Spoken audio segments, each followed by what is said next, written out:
Hello, welcome to Dungeoneers Pack, a channel bringing you player-focused discussions and character guides for 5th edition Dungeons & Dragons. My name is Josh, thank you for watching. Van Richten's Guide to Ravenloft brings into print 3 Gothic lineage options that we've seen in a previous Unearthed Arcana article. Players can now play as or have the option of turning their character into the vampire-inspired Dhampir, the hag-cursed Hexblood, or the zombie-like Reborn. In this video, I'll be taking a look at the new lineage options and provide some ways you can fit them into some of the official 5th edition settings. With that said, let's get started.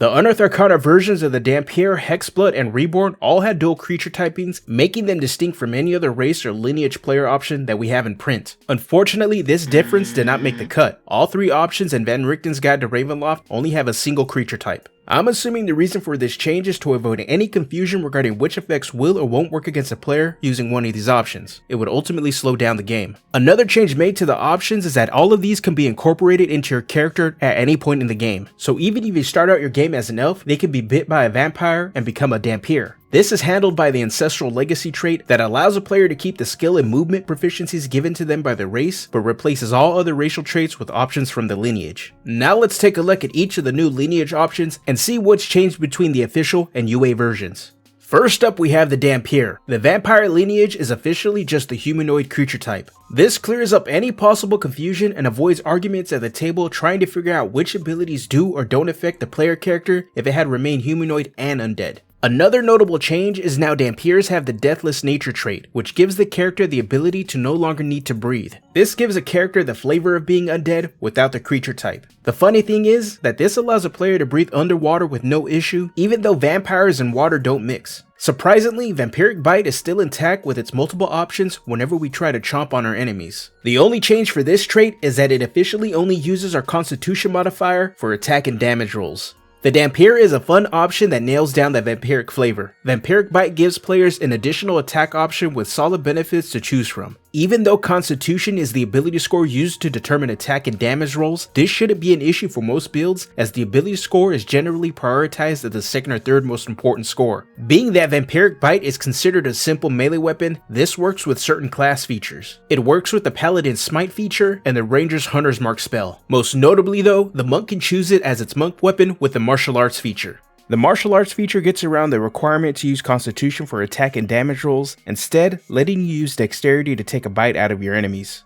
In addition, the Dhampir's increased movement speed and climbing abilities are great for martial classes, especially if they lack any range options, as they would be able to move in a limited vertical direction. The second new lineage is the Hexblood. This new option no longer has a humanoid creature type and instead joins centaurs and satyrs as one of the few Fey player options. When comparing the official version to the one found in Unearthed Arcana, the only other change to the lineage was with the Eerie Token trait. Formerly known as Magic Token, Eerie Token gave names to the various abilities it could perform, as well as streamlined the mechanics to work better with the player's action economy. To summon the token, it takes a bonus action instead of an action. This now allows us to use the abilities as an action the same turn we summon the token. The Hexblood is one of the most interesting options and probably the most powerful one out of the 3 in the book. Being able to pick up the Hex spell without multiclassing or taking the Magic Initiate feat will help players streamline their builds. For players looking at ways to maximize their character's damage output, this lineage option will be on the top of your list. This really benefits any character build that is lacking a use for their bonus action. Eerie Token also gives players access to utility options that are similar in power level to a cantrip. Message is always a useful cantrip to help pass along information to teammates at distances, and any variant of that works just as well. Remote viewing will help in a very limited capacity with trying to scout out a room. A player will be able to take a peek into an area from a distance as long as they left their token in that area. On top of the previous features, the lineage gets Fey Resilience, which is always great to have on a character to have a better chance at preventing charm effects. The last new lineage is the Reborn. Originally, the Reborn let players choose between being a construct or undead creature type in addition to being humanoid. Other than that, the Reborn remains unchanged. Knowledge from a past life got a slight change in its wording, clarifying what kind of die roll is used in order to remove any ambiguity. There really isn't much to say about the Reborn. It's not terrible by any means, but out of the 3 lineage options, I feel it's a bit boring. For me, the reason is that its main features have been seen in previous player options. In Theros we had the Anvilrot Supernatural Gift, in Wildmount we had the Hollow One Supernatural Gift, and in Eberron there are the Warforged. The only thing that spices this lineage up is knowledge from a past life. The additional 1d6 to a single skill check once per day is nice for those clutch moments, but it's not a feature that makes me excited to play a Reborn.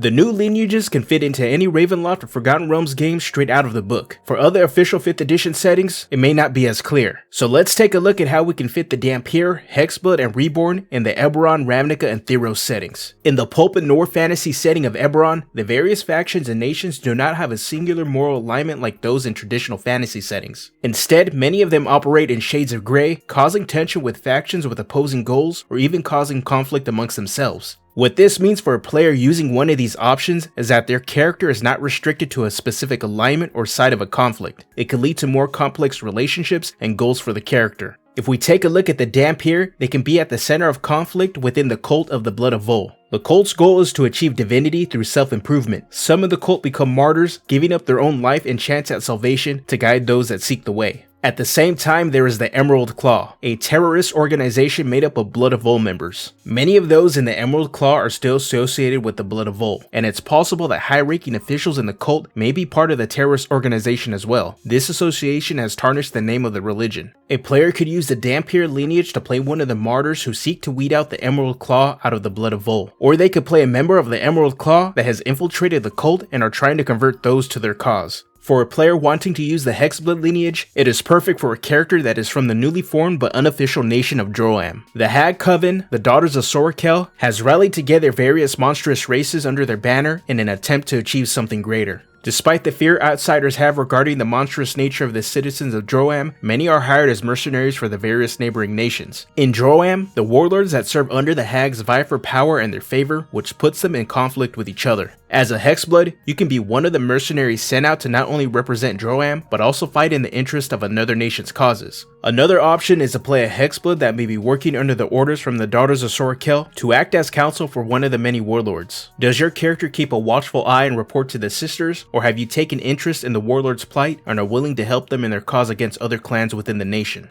To play a Reborn in Eberron would put you in the center of conflict in the nation of Karnath. During the last war, a famine struck the nation which resulted in a shortage of troops. This gave rise to the use of necromancy to bolster their military. With the war coming to an end, there are many undead that remain ready for battle. Playing as a Reborn, your character could be one of the many that will return to fight for your nation in the 100-Year War. The conflict is an internal one. What is your character's place now in a world that there is no war? Will you continue to serve your nation, or will you seek eternal peace?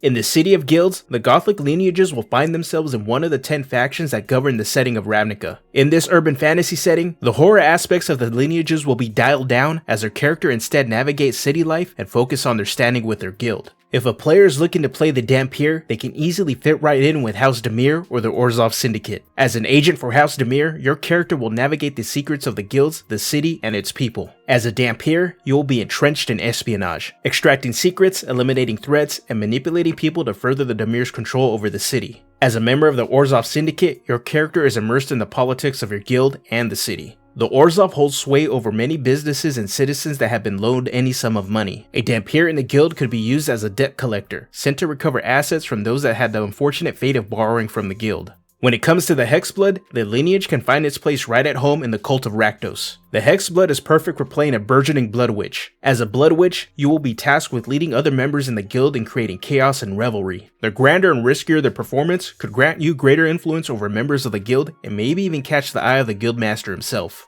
The Reborn are a perfect fit for the Golgari Swarm. As a member of the Golgari, you could have been resurrected through necromantic magic. As part of the cycle of life, death, and rebirth, your condition has set you apart amongst members of your guild. You are the rare Lich. Playing the Reborn as a Golgari Lich may set your character on the journey to lead the downtrodden and forgotten, to have them rise up from the depths of the Undercity and shake the foundations of the guilds. In the Greek myth-inspired setting of Theros, the horror lineages will be at the forefront of a grand heroic adventure pitting them against the will of the gods. For players looking to play a Dhampir, they may find that there is no place for a vampire creature to be found in the setting. Instead, we can use the mechanics of the lineage and change the flavor to suit our needs. The bite and wall climbing abilities from the Dhampir are perfect for a character that may have the traits of a spider. Your character could be the child of Arasta, a dryad who was warped into a monstrous spider by Fenax, the god of deceit. As her offspring, you are sent out to discover a way to return your mother back to her former form, or seek revenge on Fenax and his followers for her curse. When it comes to the Hexblood, there isn't much of a difference from its fantasy horror inspiration. As a Hexblood, you could be a hag from the Dakra Isles. With no coven of your own, you leave the Isles looking to find your place on the plane. Your ability to manipulate the fate of all beings in Theros has caught the eyes of the gods. Your character could be destined to be one of the triads of fate, but the gods will do anything to stop you. The Reborn can easily be used to play one of the lost souls that have managed to escape the underworld as the zombie-like returned. With no memory of your past, your character has now found themselves in the polis of Asphodel among other return. You have resentfully accepted your fate, attempting to start a new life until one day you come across an item that sparks a memory from your former life.